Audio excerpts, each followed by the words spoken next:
Hello viewers, welcome to Speech Clan. இன்னைக்கான வீடியோல நம்ம எதை பத்தி பார்க்க போறோம் அப்படின்னு சொன்னா Black Clover Season 1 Episode 1 Asta and Yuno. Start பண்ண உடனே ஒரு ரெண்டு சின்ன குழந்தைங்க அழுவுற மாதிரி காட்டுறாங்க. என்னடான்னு பார்த்தா ஒரு ஊருக்குள்ள ஒரு வீட்டுக்கு முன்னாடி ரெண்டு சின்ன குழந்தைங்களை தனியா விட்டுட்டு போயிருப்பாங்க.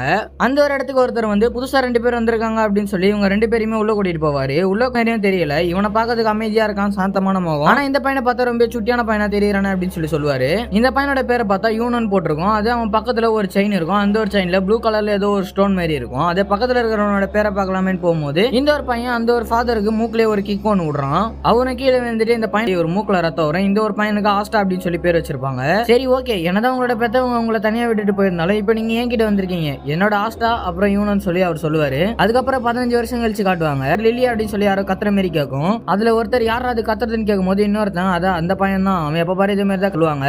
உடனே ஆஸ்டா இது எதுவுமே காதுல வாங்காம அந்த சிஸ்டர் கிட்ட ரொம்ப அட்ராசிட்டி பண்ணிட்டு இருப்பான். உடனே அவங்க கிட்ட இருந்து ஒரு புக் எடுத்து அதுல இருந்து ஒரு மேஜிக் ஸ்பெல்லை யூஸ் பண்ணி வாட்டர் மேஜிக் யூஸ் பண்ணி ஆஸ்டாக்கு ஒரு அடி ஒன்று போடுறாங்க. அதுக்கப்புறம் அந்த இடத்துக்கு இன்னும் ஒரு சில சின்ன பசங்க எல்லாம் வந்து இது இவனுக்கு தேவைதா அப்படின்னு சொல்லி சொல்லும் போது சிஸ்டர் லில்லி சொல்லும் போது ஆஸ்டா இருந்துச்சு, நீ எதுக்காக என் வழியில குறுக்க வர யூனோ அப்படின்னு சொல்லி சொல்லுவான். அது யூனோவோ நீ திரும்ப இதை எத்தனை தடவை செய்ய போற அப்படின்னு சொல்லிட்டு உனக்கு அறிவும் இல்ல அழகும் இல்ல, எப்ப பாரு கத்திக்கிட்டே இருக்க, எந்த ஒரு விஷயத்தையுமே உருப்படியா செய்ய மாட்டேற, ஒரு பொண்ணை இம்ப்ரெஸ் பண்ற அளவுக்கு கூட உனக்கு திறமை இல்ல அப்படின்னு சொல்லி யூனோ ஆஸ்டாவை பயங்கரமா அசிங்கப்படுத்துவான். அதுக்கப்புறமா யூனோ போயிட்டு சிஸ்டர் லில்லி கிட்ட ஏதாவது ஹெல்ப் வேணுமான்னு கேட்டுட்டு இருக்கும் போது ஆஸ்டா இப்ப இவங்க கிட்ட நான் சேலஞ்ச் பண்ணி அவனை வாடா சண்டை போடலாம் அப்படின்னு சொல்லி யூனோ கிட்ட ஆஸ்டா சண்டை கூப்பிடுவான். அதுக்கு யூனோவும் உங்க கூட எல்லாம் சண்டை போட்டு நான் டைம் வேஸ்ட் பண்ண மாட்டேன்டா அப்படின்னு சொல்லி ஆஸ்டா அசிங்கப்படுத்துவான். அதுக்கப்புறமா ஆஸ்டா வந்து இப்போ என்னோட மேஜிக் பவரை பாரு அப்படின்னு சொல்லி ஆஸ்டா அவனோட மேஜிக் பவர் யூஸ் பண்ணுவான். ஆனா ஆஸ்டா கிட்ட எந்த ஒரு மேஜிக் பவர்ஸுமே இருக்காது. இதை பார்த்த பசங்க எல்லாருமே இவ்வளவு வயசாயும் இவனால மேஜிக் பவர்ஸை யூஸ் பண்ண முடியல, இவனோட கதையை கேட்டாலே ரொம்ப பாவமா இருக்கு அப்படின்னு சொல்லி சொல்லுவாங்க.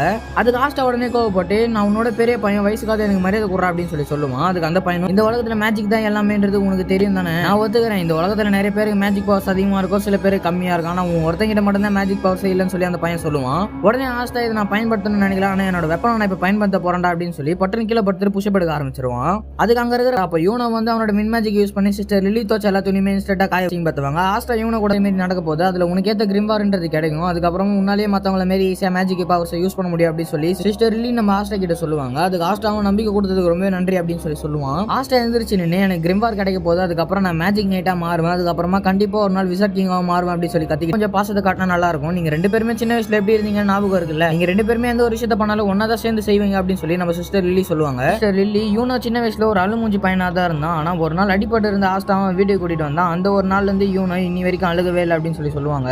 உடனே யூனோ அழுவுறதுனால எந்த ஒரு பயனுமே இல்ல. காலத்துக்கு அந்த இடத்துக்கு ரெண்டு பசங்க வந்துட்டு இவங்கள மாரி பசங்க எல்லாம் உள்ள எதுக்கடா விடுறாங்க, கிரிம்பார் கிடைக்கிறதுக்கு கூட ஒரு டெஸ்ட் வச்சா நல்லா தான் இருக்கும் அப்படின்னு சொல்லி சொல்லுவானுங்க. அது மட்டும் இல்லாம இந்த ரெண்டு பசங்களும் 6 மாசம் கழிச்சு நடக்க போற மேஜிக் நைட் என்ட்ரன்ஸுக்கு போறானுங்களா அப்படின்னு சொல்லி சொல்லுவானுங்க.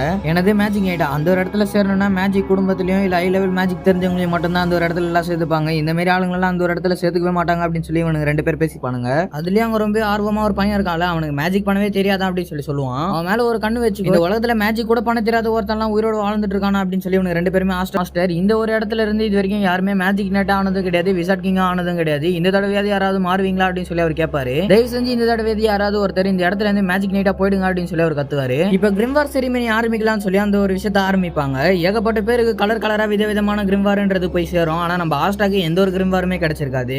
ஆஸ்டா வந்து ஒரு மாஸ்டர் கிட்ட எனக்கு இன்னும் கிரிம்வார் கிடைக்கலன்னு சொல்லி கத்திட்டு இருக்கும் போது அவர் கூலா நீ அடுத்த வருஷம் ட்ரை பண்ண பாட்டின்னு சொல்லி சொல்லுவாரு. எல்லாருமே நம்ம ஆஸ்டாவை பத்தி சிரிக்க ஆரம்பிச்சிருவானுங்க. ஆனா இதே நம்ம யூனோவை பார்த்தா யூனோக்கு 4 லீஃப் கிரிம்வார் அப்படின்றது ஒன்று கிடைச்சிருக்கும். இதை பார்த்து எல்லாருமே இது 4 லீஃப் கிரிம்வாரா, அப்போ அது கதை கிடையாது நிஜம்தானா அப்படின்னு சொல்லி எல்லாருமே பயங்கரமா ஷாக் ஆவாங்க. இவனுக்கு லக்கு மட்டும் இல்ல பவரும் இவனுக்கு ஜாஸ்தியா இருக்கு அப்படின்னு சொல்லி எல்லாருமே சொல்லுவாங்க. அந்த 4 லீஃப் கிரிம்வார் எடுத்த யூனோவும் நான் கண்டிப்பா விசார்ட் கிங்கா மாறுவேன் அப்படின்னு சொல்லி சொல்லுவான். அங்க இருக்கிற எல்லாருமே பயங்கரமா கத்த ஆரம்பிப்பாங்க. உடனே ஆஸ்டா எந்திரிச்சு நின்று நான் உன்னை கண்டிப்பா தோக்கடிப்பேன், உன்னோட எதிரியா நான் தாண்டா அப்படின்னு சொல்லி சொல்லுவான். அதுக்கு அங்க இருக்கிறவங்க எல்லாருமே பார்த்து நம்ம ஆஸ்டாவை பார்த்து சிரிக்க ஆரம்பிப்பாங்க. ஆனா யூனோ நம்ம ஆஸ்டாவை கண்டுக்காமலே அந்த ஒரு இடத்த விட்டு போயிடுவான். இந்த ஒரு இடத்த விட்டு எல்லாருமே போகும்போது ஒருத்த மட்டும் மூஞ்சில மாஸ்க் மாட்டிக்கிட்டு இந்த மாதிரி ஒரு செரிமனில இப்படி ஒரு விஷயம் நடக்கும்னு நான் நினைச்சு பார்க்கல, ஒரு கிராமத்துல இருக்கிற பையன் இந்த மாதிரி எல்லாம் நடக்கும்னு சத்தியமா எதிர்பார்த்திருக்க மாட்டான் அப்படின்னு சொல்லி சொல்லுவான். அப்படியே அந்த ஒரு இடத்துல இருந்து கட் பண்ணி ஆஸ்டாவை காட்டுவாங்க. ஆஸ்டா ஒரு மரத்துல தொங்கிக்கிட்டு எனக்கு கிரிம்வார் கிடைக்கும் நான் எதிர்பார்த்துட்டு இருந்தேன், கிரிம்வார் கிடைச்சிருந்தா நான் ஈஸியாவே மேஜிக் பண்ணலாம் சொல்லி நினைச்சிட்டு இருந்தேன் அப்படின்னு சொல்லி சொல்லுவான். உடனே ஆஸ்டா எந்திரிச்சு நின்று இதுக்காகலாம் நான் ஒன்னும் விட்டு கொடுக்க மாட்டேன், இந்த ஒரு கிரிம்வார் கிடைக்கிறது 100 வருஷம் ஆனாலும் சரி நான் எப்படியாவது யூனோவையும் தோக்கடிச்சு விசார்ட் கிங்கா மாறுவேன் அப்படின்னு சொல்லி ஆஸ்டா அங்க நின்று கத்திக்கிட்டு இருப்பான். அப்ப அங்க வந்து கட் பண்ணி யூனோவை காட்டும் போது இந்த கிரிம்வார் செரிமனில ரெண்டு பேர் ஆஸ்டாவையும் யூனியும் அசிங்கப்படுத்தினானுங்கல்ல, அவனு ரெண்டு பேர் யூனோ கிட்ட சண்டைக்கு வந்திருப்பானுங்க. ஃபயர் மேஜிக் யூஸ் பண்ணி அந்த கிரிம்வார் ஏறிக்க ட்ரை பண்ணுவான். ஆனா யூனோ அவனோட கிரிம்வாரையே யூஸ் பண்ணாம அவனோட வின் மேஜிக் யூஸ் பண்ணி அதை ஈஸியாவே டிஃபெக்ட் பண்ணிடுவான். அதுக்கு யூனோ இப்ப நீ உன்னோட பவரை யூஸ் பண்ணி அட்டாக் பண்ணுன்னு சொல்லும் போது அங்க இருக்கிற செவுத்தை உடச்சுக்கிட்டு ஏதோ ஒரு சங்க பிடிச்சிருவான். ஆஸ்டாவை பயங்கரமா இவனோட செயின் பவரை யூஸ் பண்ணி அட்டாக் பண்ணி ஆஸ்டாவை செவுத்துல ஓரமா தூக்கி போட்டுருவான். ரோஹிச்சி ஆஸ்டாவை நீலாம் வாடுறதுக்கே தகுதியாட்டுறவன், இதோட இதை முடிச்சுக்கோ, ஏன்னா நீ பிறக்கும் போதே பிறந்ததே ஒரு தோத்தவங்களையா பிறந்தவன்டா அப்படின்னு சொல்லுவான். அதுக்கு ஆஸ்டாமே அவன் சொல்றதெல்லாம் உண்மைதான். நான் என்னதான் எவ்வளவு கஷ்டப்பட்டு போறான்னாலும் என்னால இங்க சாதிக்க முடியாத பல பிரச்சனை இருக்கு, அதனால நான் இது எல்லாத்தையுமே இப்பயே முடிச்சுக்கிறேன் அப்படின்னு சொல்லுவான். அதுக்கு யூனோ யாரை பாத்திரா தோத்தாங்கன்னு சொல்ற ஆஸ்டா, நீ ஆஸ்டாவோட இந்த 5 லீஃப் கிரிம்பார்ல இருந்து ஒரு ஸ்வாட்ன்றது வெளியே வரும். அந்த ஒரு ஸ்வாடியுமே நம்ம ஆஸ்டா எடுத்து பேக்ரவுண்ட் வாய்ஸ்ல இந்த 3 லீஃப் ஃப்ளவர்ன்றது இன்டெகிரிட்டி, லவ் அண்ட் ஹோப் இது மூணுத்தையுமே சொல்லி கொடுக்குதுன்னு சொல்லுவாங்க. அதுக்கப்புறமா 4 லீஃப் ஃப்ளவர்ன்றது குட் லக் கொடுக்க வந்திருக்குது அப்படின்னு சொல்லுவாங்க. கடைசியா இந்த 5 லீஃப் ஃப்ளவர்ன்றது இதுக்குள்ளதான் கிரிம்பாரியோட டெவில் இருக்கு அப்படின்னு சொல்லுவாங்க. பார்த்தா ஆஸ்டாக்கு பின்னாடி ஒரு சின்ன டெவில் நிக்கிற மாதிரியே காட்டுவாங்க. அது மட்டும் இல்லாம ஆஸ்டாவோட மூஞ்ச காட்டும் போது ஒரு பயங்கரமான டெரர் லுக்கோட இருப்பான். அப்படியே இந்த ஒரு எபிசோடுன்றது இங்க முடியுது. சோ இந்த ஒரு எபிசோடு உங்களுக்கு பிடிச்சிருந்தது அப்படின்னா இந்த ஒரு வீடியோக்கு லைக் பண்ணுங்க, ஷேர் பண்ணுங்க. நம்ம சேனல் என்ன புதுசா பாத்துக்கிட்டீங்கன்னா சப்ஸ்கிரைப் பண்ணுங்க. சோ தேங்க்ஸ் ஃபார் வாட்சிங். பை.